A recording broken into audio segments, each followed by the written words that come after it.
하나님의 은혜가 여러분들 가운데 함께 하시기를 주님의 이름으로 축원합니다.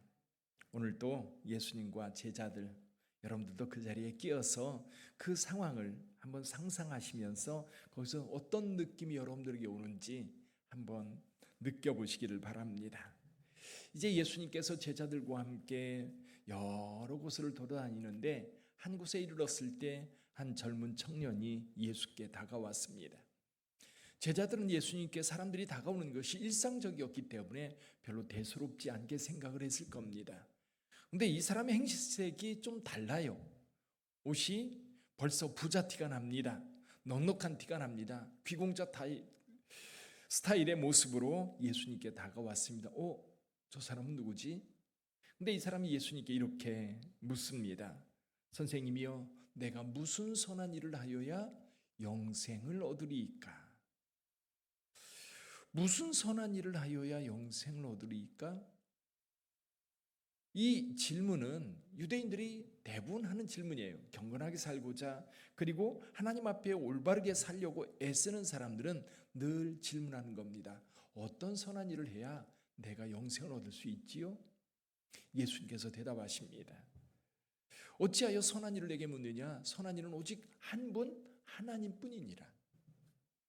그러니 생명에 들어가려고 한다면 그의 말씀을 지켜라.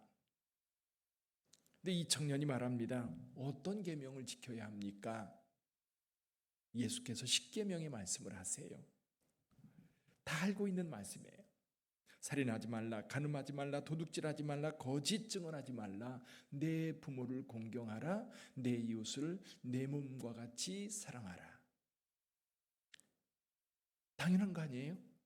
그렇죠? 하나님의 백성이라면 당연하게 여기 살인하지 말고, 간음하지 말고, 도둑질하지 말고, 거짓 증언하지 말고, 내 부모를 공경할 뿐만 아니라 내 이웃을 내 몸과 같이 사랑하라 하는 이 말씀, 아니 당연한 거 아니에요?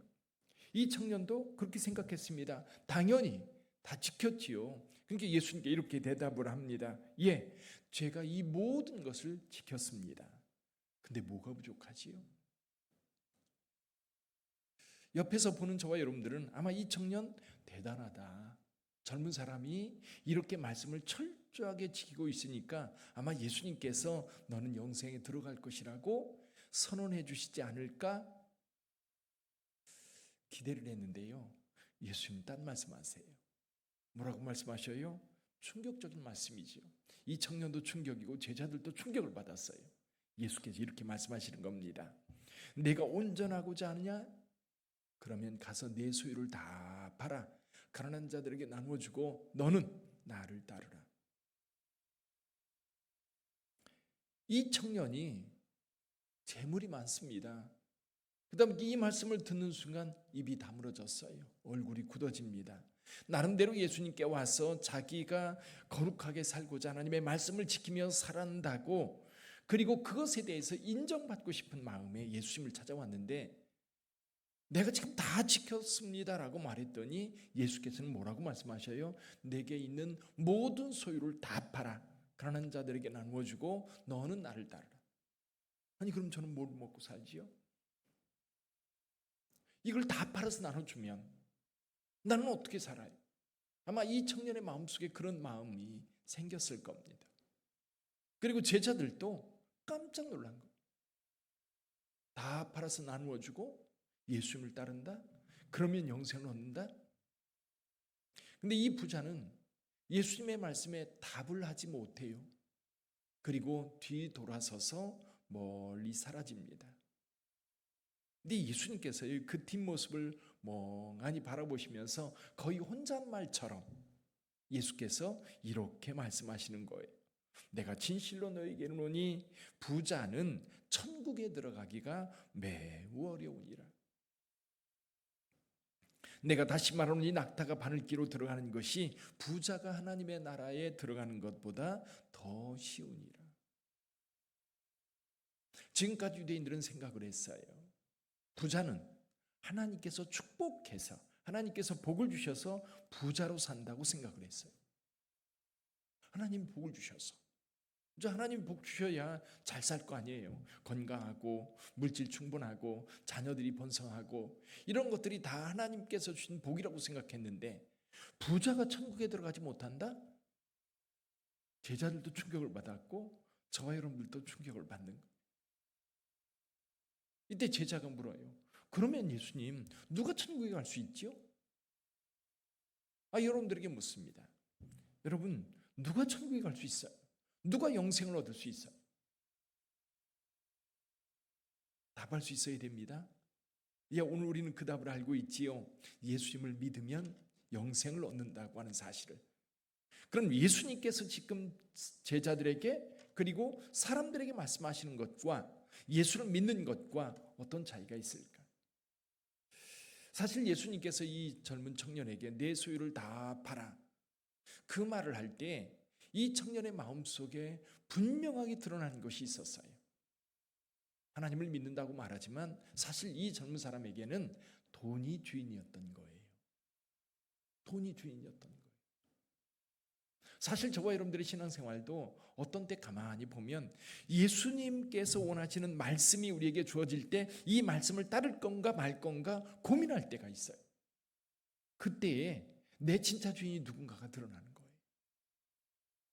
내 진짜 주인이 누군가. 이 젊은 청년은 진짜 주인이 누구예요? 돈이었던 거예요. 이건 포기할 수 없는 거예요. 포기할 수 없다면 주님을 위해서 내가 이걸 포기할 수 있다면 주님이 나의 주님이지만 주님을 위해서 이것을 포기하라고 할 때에 이것을 포기 못한다는 얘기는 주님보다는 이게 더 중요한 거예요. 그렇죠? 이게 더 중요하니까 청년은 이 재산을 포기할 수 없는 거예요. 왜? 이 재산이 이 청년의 주인이니까. 그래서 근심하며 돌아갑니다. 제자들이 몹시 놀랐어요.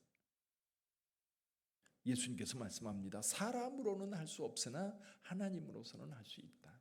이때요 베드로가 퍼뜩 깨달아요. 자기들은 다 버리고 왔거든요.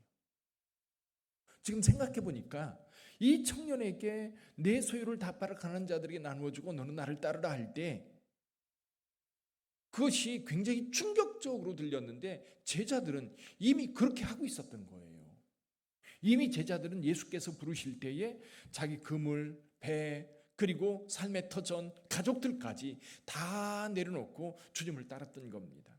제자들에게는 진짜 주인이 누구였어요? 예수님이었어요. 예수님을 위해서 모든 것을 포기할 수 있었던 거예요.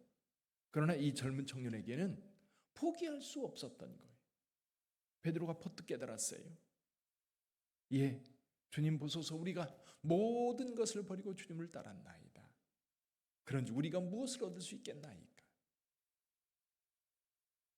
그럼 질문이요. 앞에 영생에서부터 시작됐어요. 그렇지요? 무엇을 하여야 무슨 선한 일을 해야 영생을 얻을 수 있습니까? 예수님께서 계명을 지켜라. 다 지켰습니다. 근데 뭐가 부족하지요? 그러냐? 그럼 내가 가지고 있는 재물 다 팔아 가난한 자들에게 나누어주고 나를 쫓으라. 근데 이 사람은 재물을 포기할 수 없었어요. 그 뒷모습을 보면서 예수님께서 말씀하십니다. 부자가 천국에 들어가기가 낙타가 바늘기로 들어가는 것보다 어렵다. 낙타가 바늘기로 들어가는 것이 천국에 부자가 들어가는 것보다 쉽다라고 말씀하세요. 그때 제자들이 깨달았어요. 우리는 모든 것을 버리고 예수님을 따랐구나. 이게 무리한 요구가 아니구나.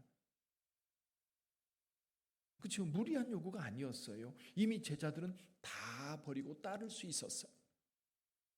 실제로 예수께서 메시아요 그리스도라고 하는 확신이 들 때 그들은 따를 수 있었는데 이 젊은 청년에게는 그저 예수는 한낱 선생이지 메시아가 아니었던 거예요. 주가 아니었던 거예요.